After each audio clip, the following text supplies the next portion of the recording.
What's up and hello everybody. Today in this video we will be covering how to factor trinomials using the x-factor method. We have here some basic information on how to use the x-factor method. So the only problems that we will be able to use this method on are problems that fall into the standard form of ax squared plus b times x plus c is equal to 0. What we do with those letters and terms is we're going to go and drop them into this x. So we have our a term multiplied by our c term, and our b term will be on the bottom. The next thing that we'll do with these numbers is we're going to need to find two numbers that both multiply to be equal to a times c and add up to be equal to b. So let's go ahead and take a look at an example. So here we have an equation in standard form. We're going to go ahead and drop our terms into the x, but let's first go ahead and identify our a, b, and c terms. So our a term, of course, is going to be equal to 1. If you have a blank in front, we always assume that that's just going to be a 1. Our b term is going to be equal to 5, and c will be equal to 6.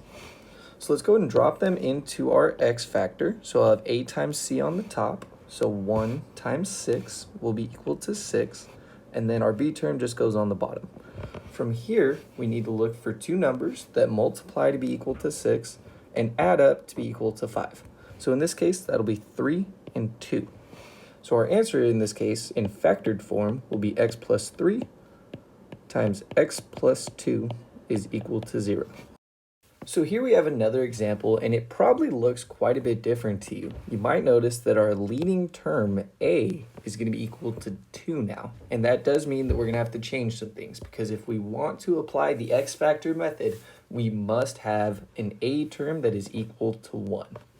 So let's go ahead and, again, we'll write down our terms. So a is, again, equal to 2.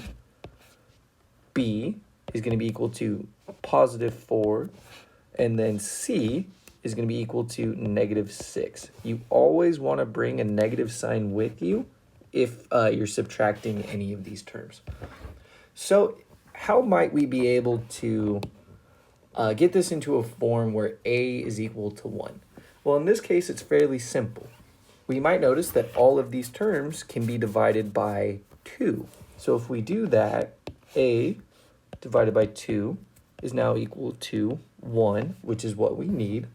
We're going to divide b by 2, and that's going to be equal to 2. And then c divided by 2, which is negative 6, is going to be equal to negative 3. So note that you have to use the same number to divide by the entire thing. Otherwise, you're changing the problem and it's no longer equal. So let's go ahead and rewrite our problem using our new coefficients. So we have 1x squared plus 2x minus 3 is equal to 0. So let's go ahead and again drop that into our x factor. On the top, we'll have a times c, so 1 times negative 3 will give us negative 3, and then we drop our b term in the bottom. So once again, we're going to be looking for a term that multiplies to be equal to negative 3 and adds up to be 2. So the numbers in this case that we're looking for are 3 and negative 1.